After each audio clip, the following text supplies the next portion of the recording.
What's up, my loves? It's your girl Diamond, and I'm back with an all new season of Put a Ring on It. We are back, and now we have a whole new couple. We have a whole new set of couples, and we have a whole new doctor, Dr. Stacy J. Johnson, not Dr. Nicole.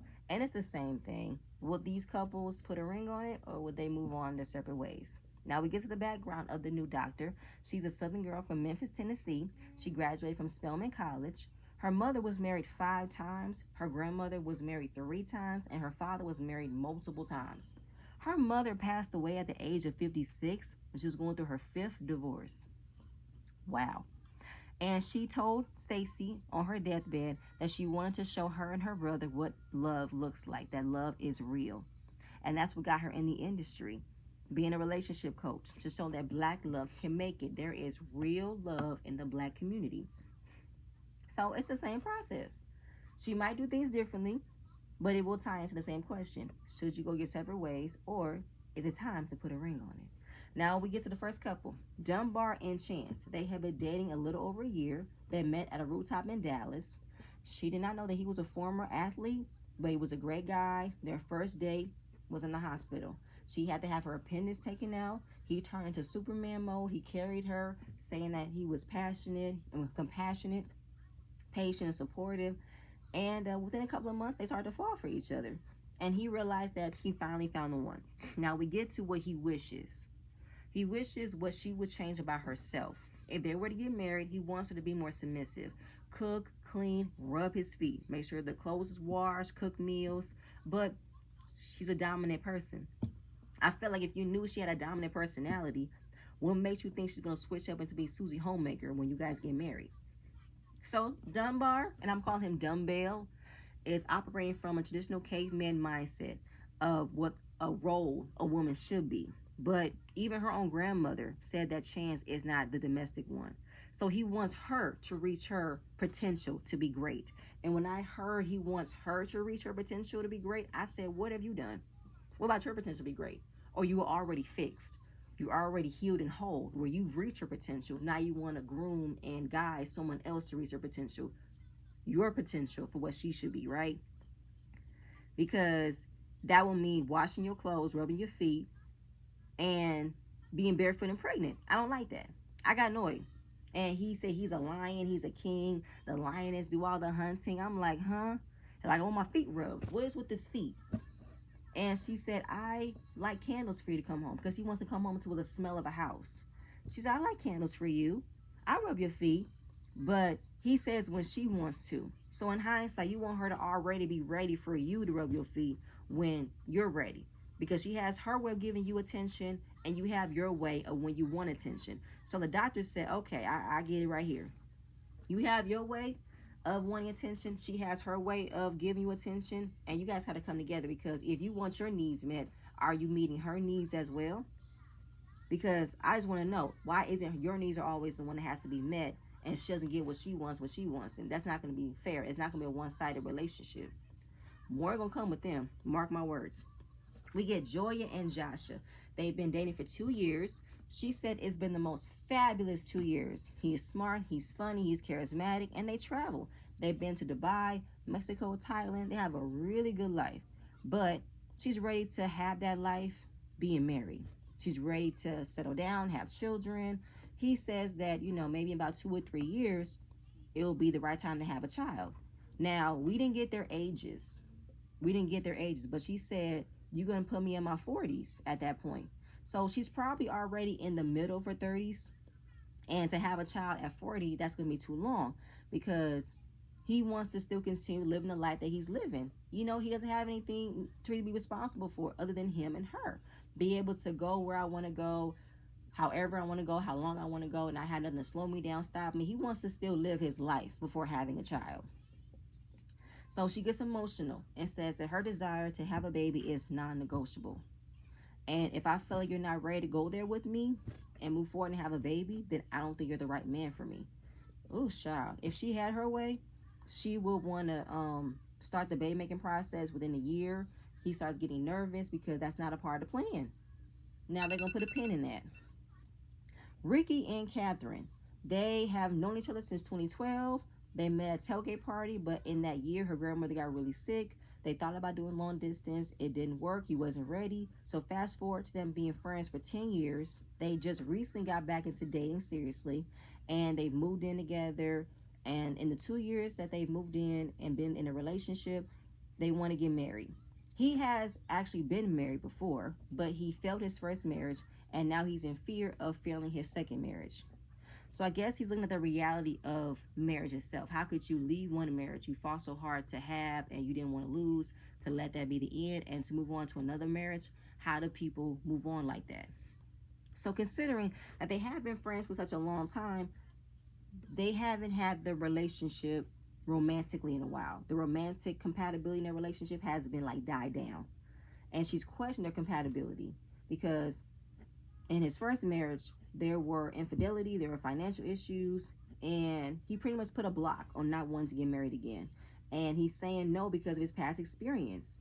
Now, Dr. Stacy said the biggest thing we have to do is we have to own what we've done. We have to own what we have done and own what we have worked on.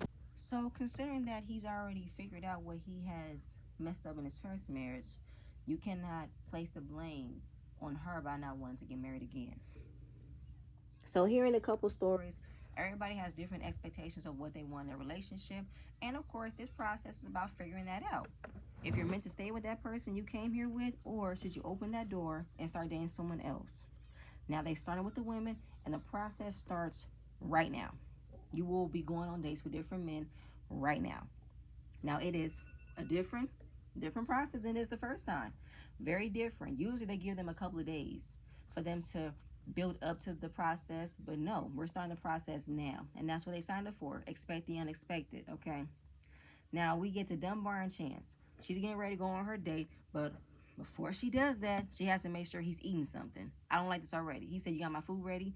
Yes, of course I do. So while I'm sitting here eating the food, I'm going to set some boundaries.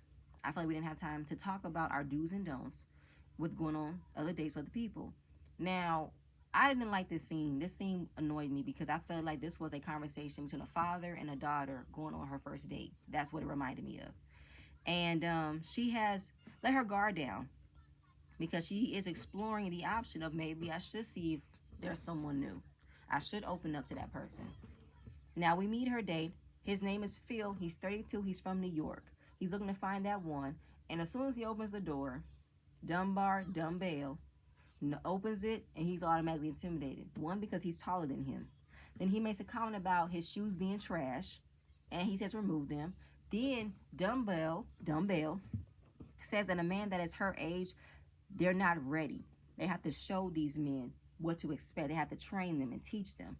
And I have no idea what that means. So that means that Chance is 32 and she's not ready. She hasn't matured fully. Because you're saying the same thing about this man. He hasn't matured fully because he's 32. That means you're in your what? Early 40s. So I have no idea what's going to happen. I feel like it's going to be a complete flip. When he goes out on his date with another woman, and he's going to tell her, ain't nothing, it's not a problem. Why are you getting upset? I just know it. I just know it. Then he he's trying to sun him, acting like he knows more, and I don't like it. And then he sits him down and says, "Hey, this is my future wife. This is my queen. It's a privilege.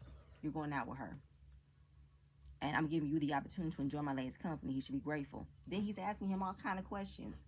Are you close with your father? Yes. Are you close with your mother? Yes. Do you have any children? No. Hello, sir. What are you doing? You're not her father. You're not vetting him out to see if he's worthy to go out on a date with your daughter. This is your woman. You're coming off as a tyrant father. Stop that. And he's all saying he looks good, he smells good, y'all skinny jeans on. And then he makes a comment about his fridge being cleaned out and said, I don't like pork, so bring back something to eat. This man is not DoorDash. He is not a delivery man. He is taking your girlfriend out on a date. And the expectation you have of being able to tell this grown man that bring me something back to eat is annoying to me. Yeah, like the fact that Dumbbell had the audacity to disrespect another man shows how insecure he is. And then he takes it a step further by putting on Chance's shoes, being all chivalrous, and just showboating that, see, nobody can cater her like I can cater her. You will never get a woman like this. It's just all this and that that I'm not happy with. Then he takes it a step further by wanting to pray. And the way that he wanted to be presented as a prayer, he wanted to hold Phil's hands, have Chance stand behind him, put her hand across his chest.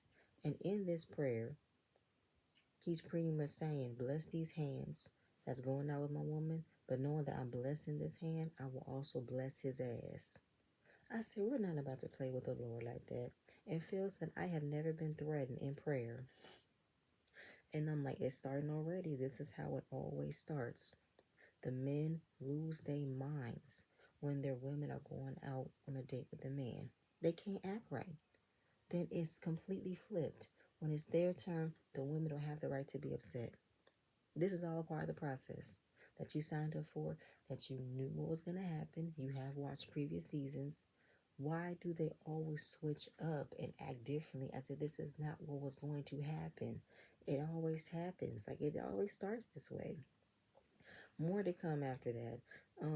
Joshua and Joya, they're not setting any boundaries when it comes to the dates. It's a process that they signed up for. Everything's gonna flow naturally, and he's not putting any demands on what she shouldn't be doing. And a part of me is like, girl, you should have set boundaries because when you came back, you wanted to get a reaction out of him that you didn't expect. Her date is Kyle Jefferson. He's 48, and he was getting corny. First of all, his age. He was old to me. And he's automatically being cocky by saying, I'm going to take your girl. He's a chicken. No, Joshua is the chicken and he's the lobster. Gross. Catherine and Ricky, she's getting ready for her date. I mean, she almost forgot the process. Then her date pulls up. His name is Mark. He's 32. He's an IT teacher. He did bring flowers. All the other men did not bring any flowers, so he gets a score for that. Ricky practically told Mark, go ahead and take her out because I haven't taken her out in a while, so go ahead and do it. I don't think you should have said that to this man who could be a potential candidate to date your girl if you don't marry her. So the fact that you're telling him where you're lacking was not the right move. Not the right move at all. Then it came down to, flowers. She received flowers. Last time she received flowers was Valentine's Day of this year or last year. Yeah, when I see Ricky and Catherine, I don't sense romance. I don't sense relationship. I sense best friends. I mean, considering the fact that the romance department has not been good lately, are you guys just comfortable being with each other? Like, I just want to know because the fact that Ricky was so nonchalant, he was just like, go ahead, take her, do what you gotta do. He really is not there romantically for Catherine. You know what I'm saying? But, but yeah, we're gonna move on. And, we get to Chance's date with Phil, chatting. He has a photography hobby, and she's talking about how she was born and raised in Chicago. She was raised by her father. Her mother got very sick and ended up passing away when she was 8. And considering that her mother died when she was so young, she had to learn on her own what it means to be a woman, and it's still learning what it means to be a woman. Now, with her telling her story, Phil paid attention. He was listening. He stopped what he was doing to completely hear everything that she was saying. Now, in actuality, women should have good men in their lives because she appreciates her father being there, stepping up to raise her. You know what I'm saying? Without having any help of a mother figure, he had to do it all by himself. That's commendable. You know what I'm saying? Um, then she brought up how Dunbar has been very good to her. And of course, he said he was a little bit extra, you know what I'm saying? Maybe because I'm tall, he's short, that probably made him feel away. Of course, she was saying, that's my man, don't talk about my man like that. But she didn't take any joke offensively. But at the same time, the way that Dunbar carried the the narrative of how the day should have been, Chance had already had her mind made up about Phil from the beginning. She just had to keep going on this date just to go through the process, but she wasn't about to completely open up to Phil naturally because Dunbar already stopped that. Catherine. She's having a good time with Mark. He's funny. He's making her laugh. We found out that Mark was previously married. He has a son. And the same thing happened to Catherine. Ricky has a son, and she became a bonus mom. And Mark has been single for a year. And his last relationship was something that he shouldn't have been in, but he'll never speak against her. And he is going to therapy. He realizes a lot about himself, and he wants to move forward in a more positive manner, which is very good. And Catherine is wishing for Ricky to be in a much better place emotionally because of his past mistakes, his past trauma with his marriage. I mean, yes, but I want to know more about the marriage because Catherine is operating from the mindset of defending what Ricky did in the marriage. You know what I'm saying? He's already done his, part about owning up to the mistakes that he's made and he's moved on, but yet there's somebody else who still wants to carry on the narrative of being negative. But I just want to know more about it. And considering that Ricky did fail his first marriage, he's automatically placing blockers of not wanting to get married a second time, which is placing uncertainty for Catherine because I don't want you to continually be in that mindset of you failed your first marriage, you are automatically doomed to fail your second marriage. No, you've obviously learned from your mistakes from your first marriage and you know what not to do for your second marriage. But at the same time, it was a nice date between Mark and Catherine. I mean, I can see Mark and Catherine moving forward.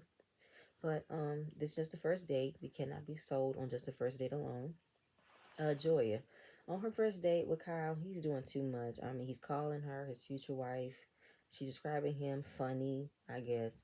And what was his idea of a first date? He said a picnic date, which shocked her because she has asked Joshua multiple times to take her on a picnic, and it never happened. So the fact that his idea of a romantic date is a picnic, she just melted.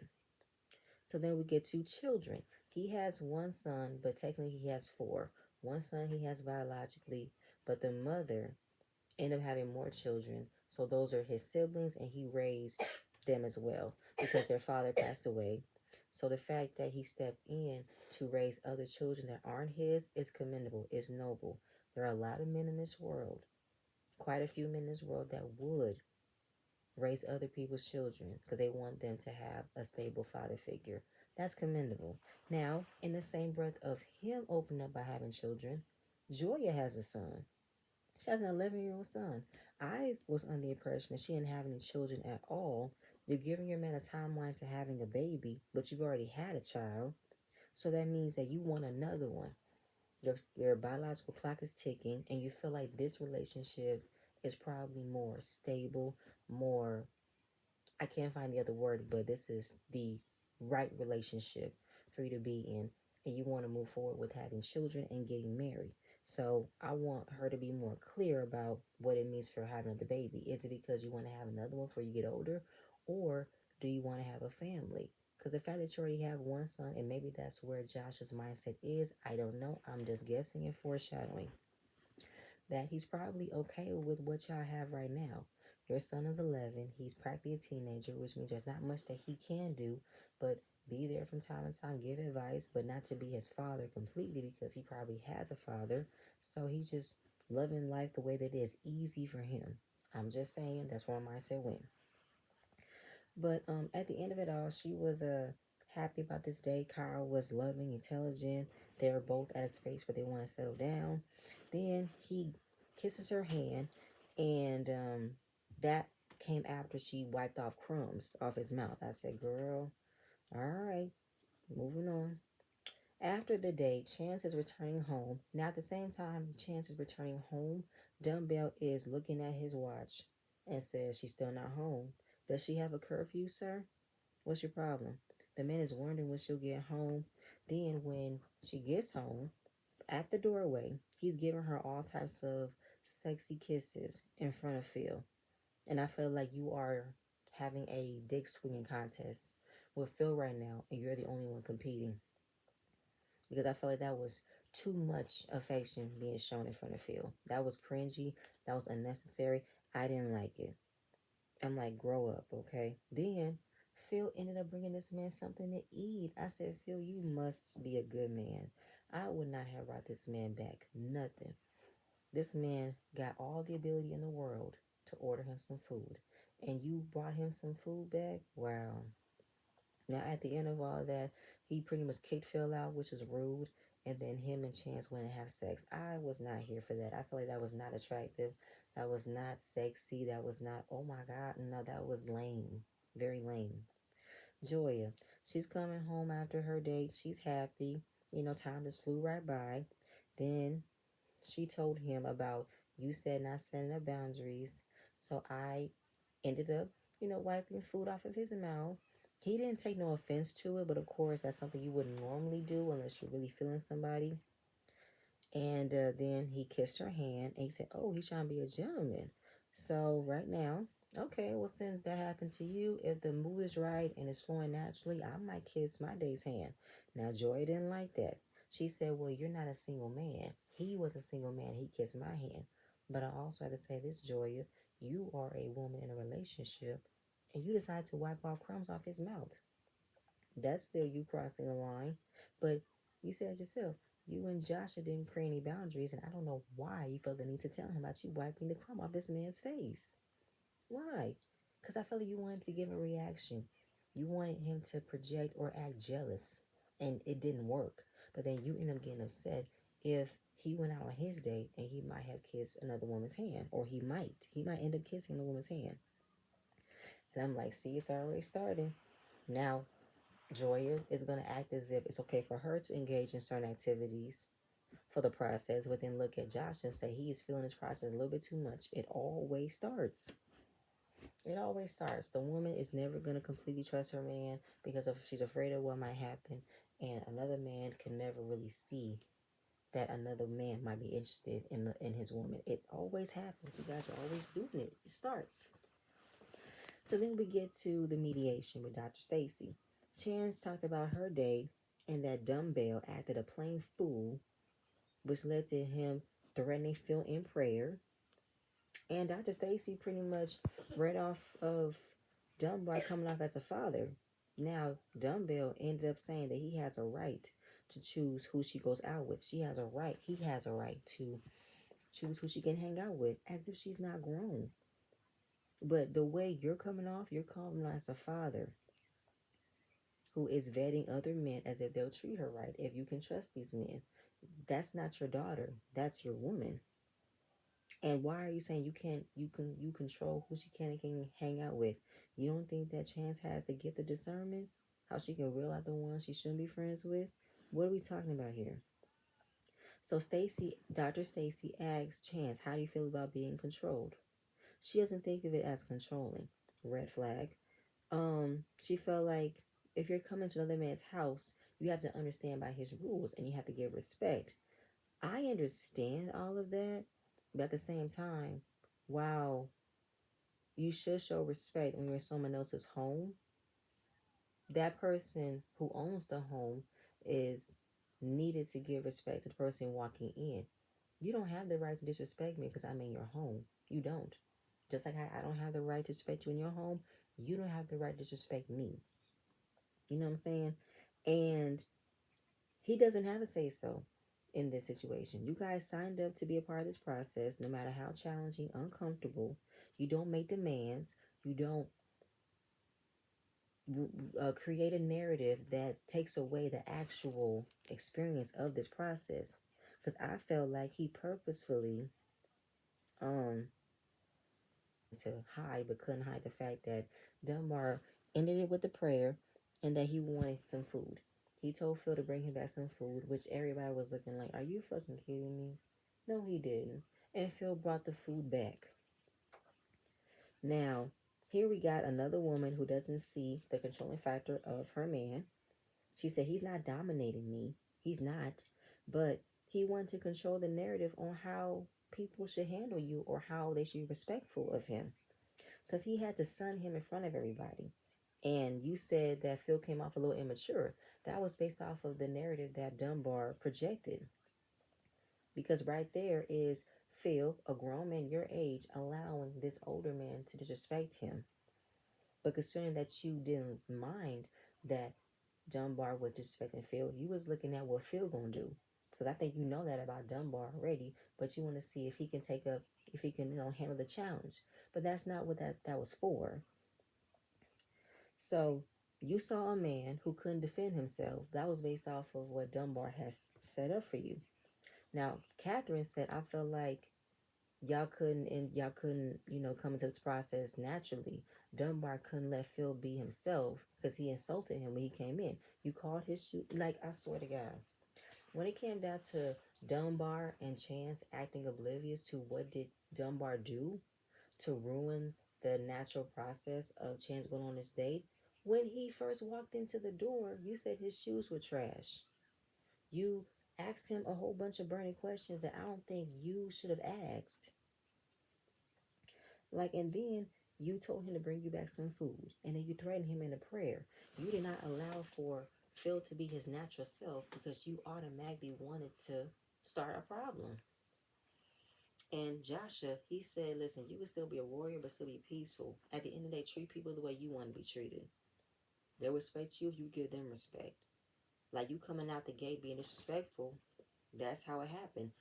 Dr. Stacy said he controlled the trajectory of how your day went from the beginning. You know what I'm saying? He wanted to make sure you didn't have a good time. I mean, you obviously didn't enjoy yourself, but you wasn't about to enjoy yourself to move forward to a second date. No, you just wanted to get through this date and get back to him. He did not allow for you to process this situation naturally, process this date naturally. He didn't. Again, she keeps on defending. I don't have a problem with a man being a man. Okay, but I don't feel like he's being a man. I feel like he's being a little boy. And then she calls him a king. She said, I never thought, Dr. Stacy said, I never thought a king would disrespect other men. And that's my thing for me. A king shouldn't have to talk down or tear down another man to make himself big. That's an imitation and insecurity on his part. But Chance wants to defend till the cows come home. He's not dominating me. He doesn't act like a tyrant. I don't know what you don't want to see, but we see it clear as day. And Dr. Stacy's already seen through the bullshit. She said, I am not about to play with y'all because I don't see how you don't see what your man did to derail you from actually discovering how this process can go. He literally paved the way for you to not look at this man, give this man a second chance, give this man a second look. Because you want to be married 5 times? Y'all want to be married 15 times? Let's keep it a buck. Let's stop playing games. No. Let's stop playing games. Keep it 100 because this is not what we're about to do. Because that's pretty much saying you're not about to play in my face and act like this process is supposed to be like a game to y'all. This is not a game. So let's stop playing games and take this seriously. And I love that. She ain't playing with y'all. And I'm not mad whatsoever. But that's the first episode. I know I'm late. But y'all, that's it. That's all I have. Please stay tuned for my next video. And I'm going to see you guys later. Bye.